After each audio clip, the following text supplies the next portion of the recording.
மக்களை காப்போம் தமிழகத்தை மீட்போம் என்ற சுற்றுப்பயணம் மேற்கொண்டுள்ள அதிமுக பொதுச் செயலாளர் எடப்பாடி பழனிசாமி புவனகிரியில் மக்கள் மத்தியில் உரையாற்றி வருகிறார். அந்த காட்சிகளை பார்த்து விடுவோம். அதிமுக ஆட்சி இருக்கும் போது நான் சட்டமன்றத்தில் அறிவிச்சேன், இன்றைக்கு ஜாதிவாரி கணக்கெடுப்பு எடுக்கப்படும் என்ற அறிவிப்பை நான் கொடுத்தேன். சட்டமேற்று நடைமுறைக்கு கொண்டாந்தேன். அதெல்லாம் பணி துவங்கப்பட்டு விட்டது. அதுக்கு ஒரு தலைவர் போட்டாச்சு, அதிகாரிகள் போட்டாச்சு. அந்த பணி நடந்துகிட்டு இருந்தது. திமுக ஆட்சிக்கு வந்தாங்க. அந்த காலக்கெடு ஜூன் மாசத்தோட முடியுது. அப்ப ஆட்சியாளர்கள் நீடிக்கல, கால நீடிப்பு கொடுக்கல, காலாவதி ஆயிட்டது. மீண்டும் பொதுமக்கள் கேட்டாங்க, பல்வேறு அமைப்பை சேர்ந்த கேட்டாங்க, ஜாதிவாரி கணக்கெடுப்பு எடுக்க வேண்டும் என்று சட்டமன்றத்தில் சட்டமன்ற உறுப்பினர்கள் கேட்டாங்க. அப்ப இன்றைய முதலமைச்சர் சொல்றார், எங்களுக்கு அதிகாரம் இல்லை, தமிழ்நாடு அரசுக்கு அதிகாரம் இல்லை என்று சொல்றார். ஆனா இதே அதிகாரம் நான் முதலமைச்சர் இருக்கும் போது ஜாதிவாரி கணக்கெடுப்பு எடுக்கப்படும் என்று அறிவிப்பு கொடுத்தன. அப்ப அதிமுக அரசு இருக்கின்ற பொழுது, இந்த ஜாதிவாரி கணக்கெடுப்பு எடுப்பதற்கு அதிகாரம் இருக்கின்ற பொழுது, ஏன் திமுக அரசாங்கத்துக்கு இந்த ஜாதிவாரி கணக்கெடுப்பு எடுப்பதற்கு அதிகாரம் இல்ல? அக்கறை இல்ல, மக்கள் மீது அக்கறை இல்ல, அது கொண்டு வருவதற்கு அவருக்கு இஷ்டம் இல்ல, ஜாதிவாரி கணக்கெடுப்பு எடுப்பதற்கு விருப்பம் இல்ல, அதனால தட்டி கழிச்சார். அப்ப என்ன சொன்னார் சட்டமன்றத்தில்? அவர் பேசியது எல்லா பத்திரிகையிலும் வந்திருக்குது.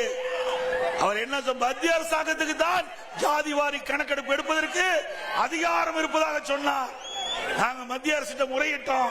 மத்திய அரசாங்கம் உடனடியாக தமிழகத்திலே, இந்தியாவிலேயே ஜாதிவாரி கணக்கெடுப்பு எடுக்கப்படும் என்று அறிவிப்பு கொடுத்தாங்க. அதுதான் நீ கேட்கறது வரும்போது, அதெல்லாம் நடைமுறைக்கு வரும்போது நீ கேட்டது வரும். ஆக மக்கள் என்ன விருப்பப்படுறாங்களோ அதை நிறைவேற்றுகின்ற அரசு அதிமுக அரசாங்கம்.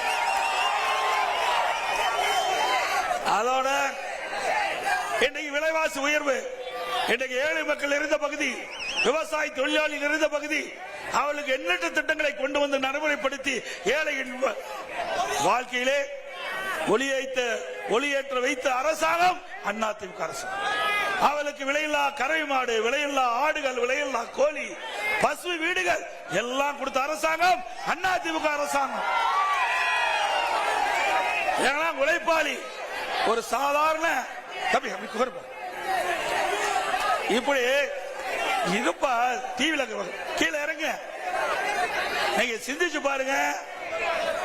இன்னைக்கு ஒரு அரசாங்கம் மக்களுக்கு என்னென்ன வகையில் நன்மை செய்ய வேண்டும் என்று பார்க்கின்ற பொழுது முதலிடம் இருப்பது அதிமுக அரசாங்கம். திமுக அரசாங்கம் 50 மாத காலம் ஆயிட்டது. 50 மாத காலத்துல இந்த மக்களுக்கு என்ன திட்டத்தை கொண்டாந்து என்ன நிறைவேற்றலைங்க? ஒண்ணும் கிடையாது. எப்ப கேட்டாலும் மத்திய அரசு மேலே பதி போடுறார். மத்திய அரசு மேலே பலி போட்டு 4 ஆண்டு காலம் உருண்டோடி விட்டது. எப்ப பார்த்தாலும் ஸ்டாலின் ஏதாவது ஒரு திட்டத்தை அறிவிப்பார், ஒரு பேரை வைப்பார், அதோட முடிஞ்சு போச்சு. பேர் வைப்பதில் மன்னர் திரு ஸ்டாலின். இனி பேர் வைப்பதற்கு ஒரு நோபல் பரிசு கொடுக்கணும்னா திரு ஸ்டாலின் கொடுத்தா பொருத்தமா இருக்கு. என்ன செஞ்சீங்க இந்த 50 மாத காலத்தில்? நாட்டு மக்களுக்கு என்ன செஞ்சீங்க? எதுவுமே செய்யலையே. மக்கள் படிக்கிற துன்பம், வேதனை இதெல்லாம் ஸ்டாலினுக்கு தெரியல, ஸ்டாலின் அவர்களுக்கு தெரியல. மக்களை பற்றி சிந்திக்கல, வீட்டு மக்களை பற்றி தான் சிந்தித்துக் கொண்டிருக்கின்றார். அவர் செய்த ஒரே சாதனை, அவர் ஆட்சிக்கு தமிழகத்தில் செய்த ஒரே சாதனை, அவருடைய மகனை துணை முதலமைச்சர் துணை முதலமைச்சர் சாதனை. திமுக ஒரு கார்பரேட் கம்பெனி ஆகி போச்சு. அது கட்சி அல்ல, என்ன கார்பரேட் கம்பெனி. அந்த கம்பெனியில வரவு செலவு தான் பார்ப்பாங்க, என்ன வருமானம் வரும் என்று.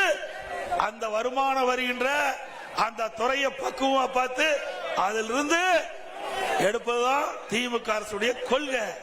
வேற என்ன செஞ்சீங்க? நாட்டு மக்களுக்கு எதுவுமே இல்ல. இன்னொன்னு, எல்லா பக்கம் மின் கட்டணம் உயர்த்தியாச்சு, வீட்டு வரி உயர்த்தியாச்சு, கடை வரி உயர்த்தியாச்சு, பீக்கவர், இப்படி எல்லா மக்கள் மீது மிகப்பெரிய சுமையை சுமத்த அரசாங்கம் திமுக அரசாங்கம். அது மட்டுமல்ல, விவசாயிகள் அதிகம் நிறைந்த பகுதி, 24 மணி நேரம் விவசாயிகள் பம்பு செட்டை இயப்பதற்கு உத்தரவு வழங்கிய ஒரே அரசாங்கம் அதிமுக அரசு. மும்மணி மின்சாரம், எந்த நேரத்தில் போனாலும் மோட்டாரை இயக்கலாம். இந்த ஆட்சியில அதுக்கு வழி இல்லாத போச்சு. அடுத்தது விவசாயிகள் தொடக்க வேளாண் வங்கியில் வாங்கிய பயிர்க்கடன் 2 முறை தள்ளுபடி செஞ்சோம். விவசாயிகள் வாங்கிய தொடக்க வேளாண் வங்கியில் வாங்கிய கடன் 2 முறை தள்ளுபடி செஞ்சோம். உங்கள் தந்தி ஒன் தொலைக்காட்சியில் அண்ணாமலை தினமும் மதியம் 12 மணிக்கு காணத் தவறாதீர்கள்.